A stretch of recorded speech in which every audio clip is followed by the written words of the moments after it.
ঘৰত এনা বাজে দবাকা আজি নামে ঘৰত বাজে দবাকা হৰি নাম লবলৈ ভকতৰ এলা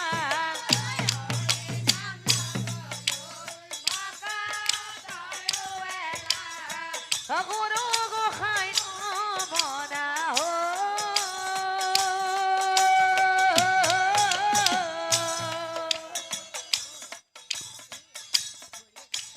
ভকতি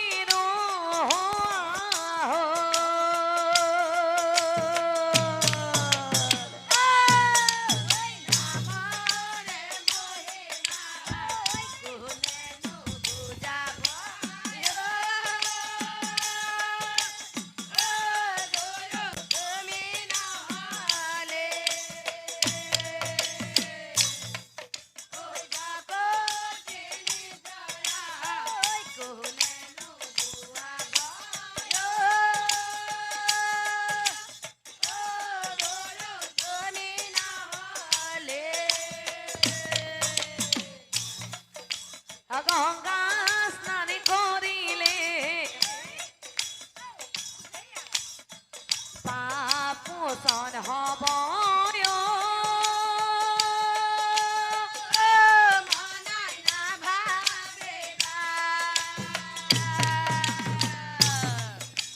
ধাপনা পাতিলে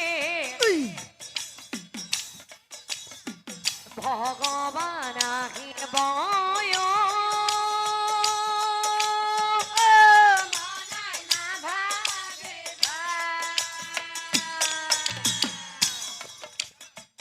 যদি হে না থাকে হৃদয়ত ভকতি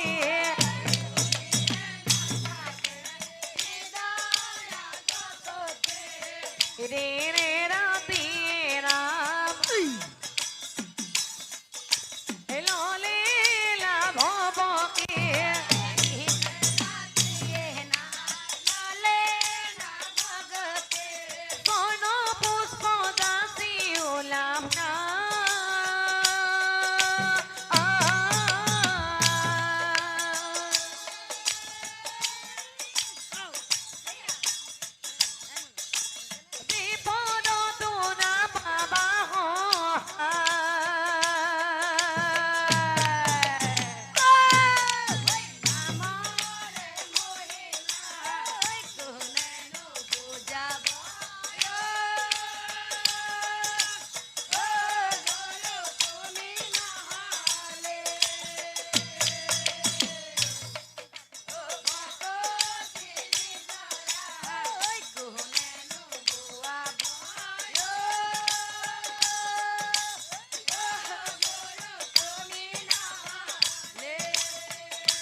বহিয়া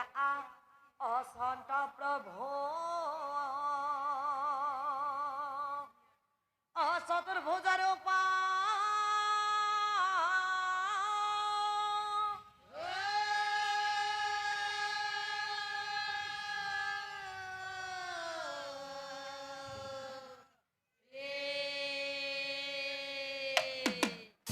আৰু তেওঁৰে ভাৰ্যা অবিলাসিনী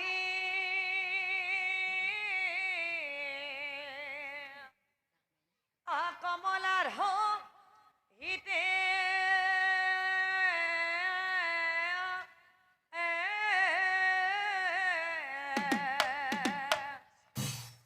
নানা খেলি কৰি আছে মনৰ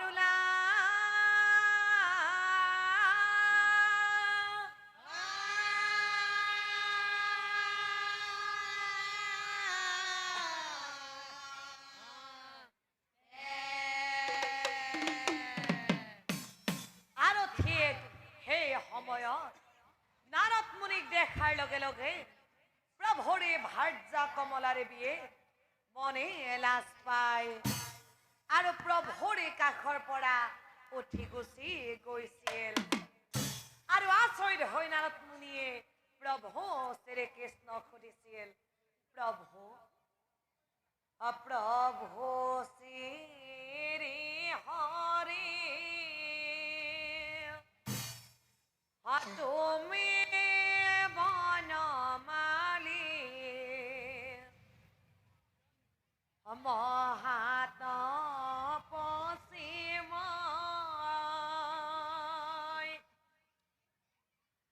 মায়া কৰিছো যায় অকি কাৰণে কমলা উঠি গুচি যায় এই কথা প্ৰভু মোক কোৱা বুজাইও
কামকুধ লোভ মোহ অদিৰিপু এই হবৰিপু মই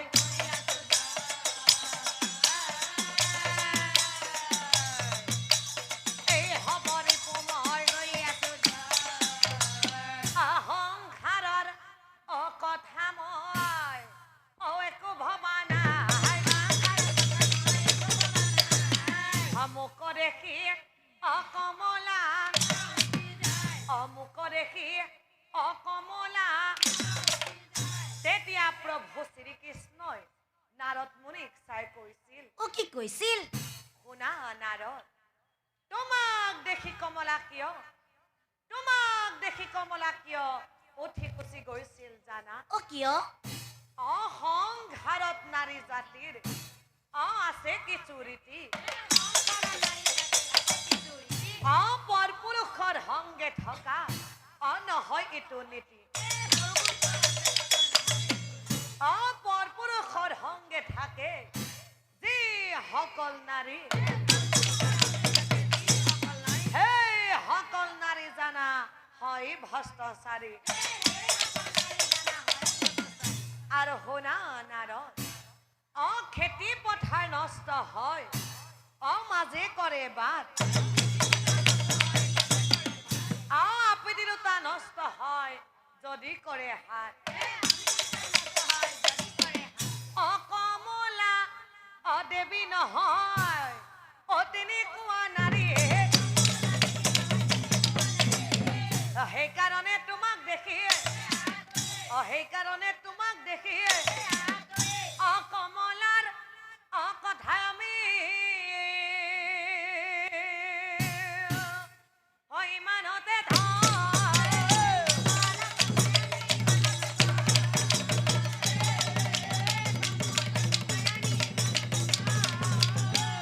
মায়া কথা তোমাৰ আগত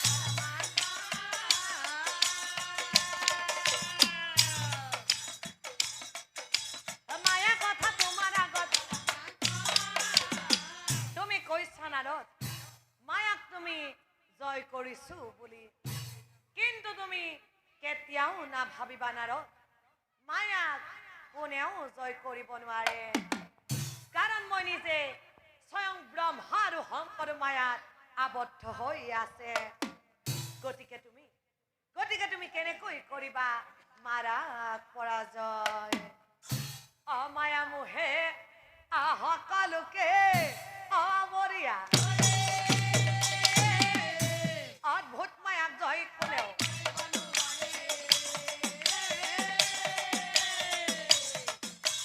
অদ্ভুত মায়াক জয় কোনেও এই কথা শুনি নারদ মুনি অবিস্ময় মা শ্রী কৃষ্ণক চাই পাই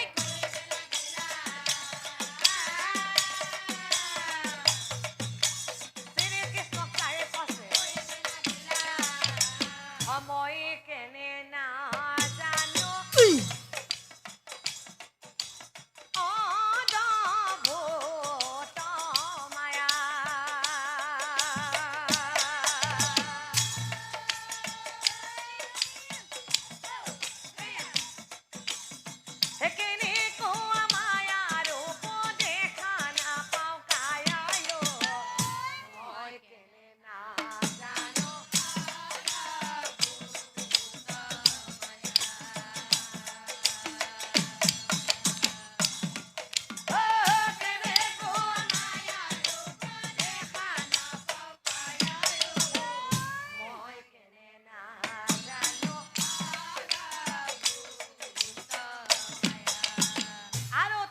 প্ৰভু শ্ৰীকৃষ্ণই নাৰদ মুনিক চাই কৈছিল ও কি কৈছিল শুনা নাৰদ সঁচাকৈ যদি তুমি মায়াৰ ৰূপ চাব বিচাৰিছা তেনেহ'লে তুমি মোৰ লগত বলা মই তোমাক মায়া কি বস্তু দেখুৱাই দিওঁ বলা অ বলা নাৰদ আমি হওঁ পৃথিৱীলৈ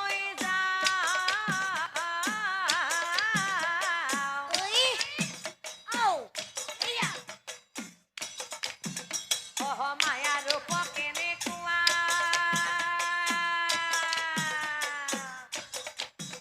তোমাক অ তাতে দেখাই দিওঁ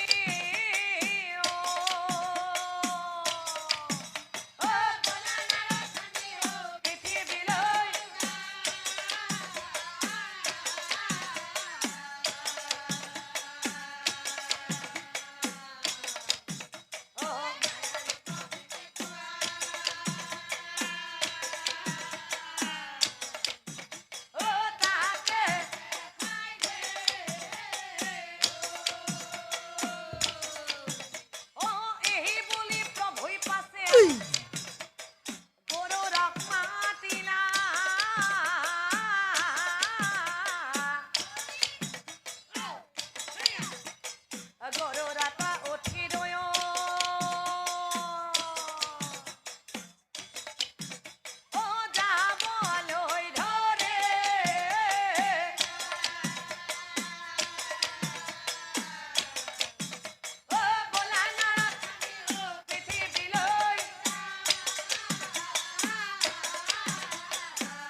থৈ নাকত ধৰি নাৰদে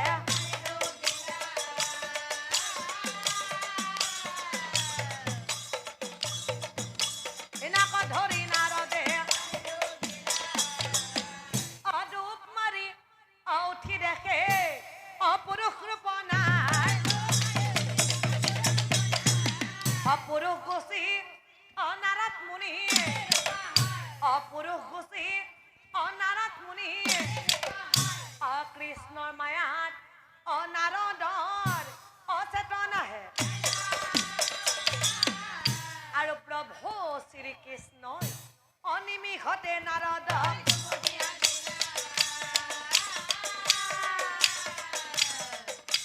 নিমিষতে নাৰদক এই নাৰী হৈ অনাৰদ মুনিৰ লাগি গ'লে পাহৰি গ'ল নাৰদে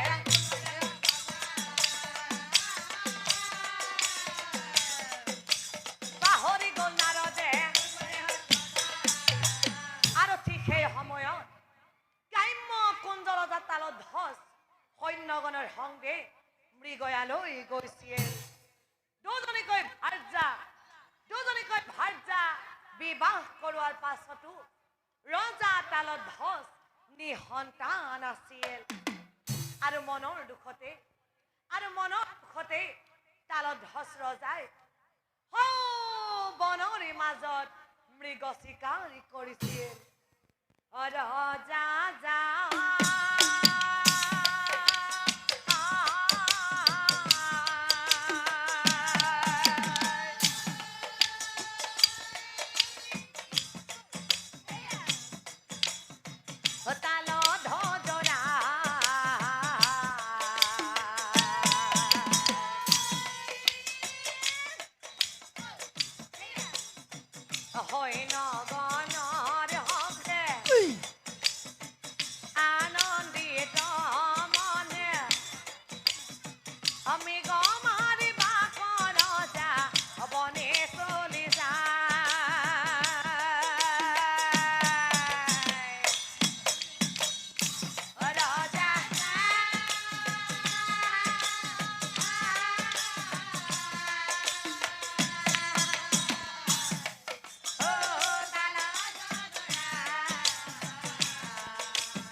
সৈন্যলৈ অতালত ধ্বজ অমৃগয়ালৈ আৰু সেই বননিৰ মাজত আৰু পক্ষী কন্যায়ক